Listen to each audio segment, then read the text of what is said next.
c'est aberrant. Il y a 3 millions de chômeurs d'un côté, 200 000 offres d'emploi à pourvoir. On se dit, bah, si on sélectionne les meilleurs profils dans les demandeurs d'emploi qui ont envie de bosser dans le bâtiment, on les forme, on les remet en emploi. Ça paraît hyper logique.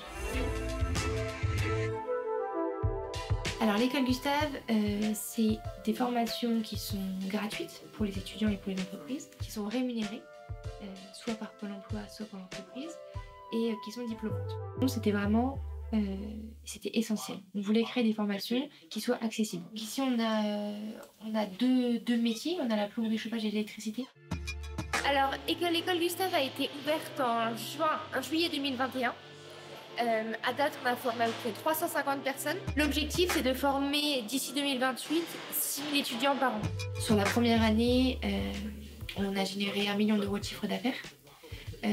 Donc aujourd'hui, on est à équilibre et on est une société de l'ESS, ce qui fait qu'on réinvestit tous nos profits dans notre croissance. Chez nous, générer du chiffre d'affaires, c'est uniquement possible si on replace des gens en emploi.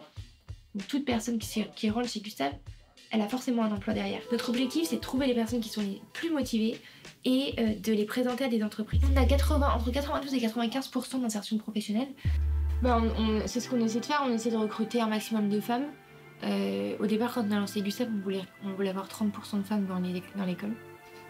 Aujourd'hui, on peine à être à 10. On a été à 10 à Lille, on a 10%, c'était déjà une grosse victoire. Trouver des formatrices, ça relève, des très bonnes formatrices, ça relève du... c'est ultra dur. Le premier gros obstacle quand j'ai essayé de me lancer, c'est que je suis tombée enceinte en même temps que j'ai créé Gustave. Donc j'ai eu ma rupture conventionnelle de mon ancienne entreprise. 2 jours après, j'ai appris que j'étais enceinte. C'était absolument pas prévu. Ça a été des mois assez très intenses chez Gustave parce que c'était la première promotion. On essayait de négocier les financements de Pôle emploi pour la deuxième promotion. C'est une histoire pas drôle sur le coup, mais bon. Je prends le métro et en fait je me sens pas très bien dans le métro. J'ai juste le temps de dire à la dame qui est en face de moi, je lui dis « Madame, je vais m'évanouir, mais je suis enceinte ». Je me réveille ensuite et je suis la moitié de mon corps qui est sur le quai et l'autre moitié qui est dans le métro. Une nuée de gens autour de moi. Oh là là, mais je suis où et tout, le métro était arrêté, enfin tout. J'avais quand même un gros sentiment de culpabilité.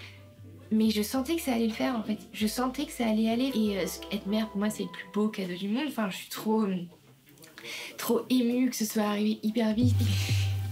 Mais c'est juste hyper... voilà, c'est vraiment difficile parce qu'on ne dit pas assez quoi. On ne dit pas assez que les femmes, elles ont une très grosse pression.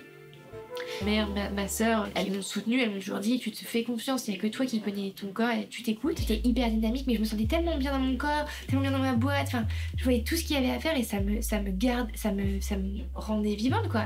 Et Gustave, ça a vraiment été une aventure évidente. Alors ça a été une aventure hyper compliquée mais en fait à chaque moment ça a eu du sens.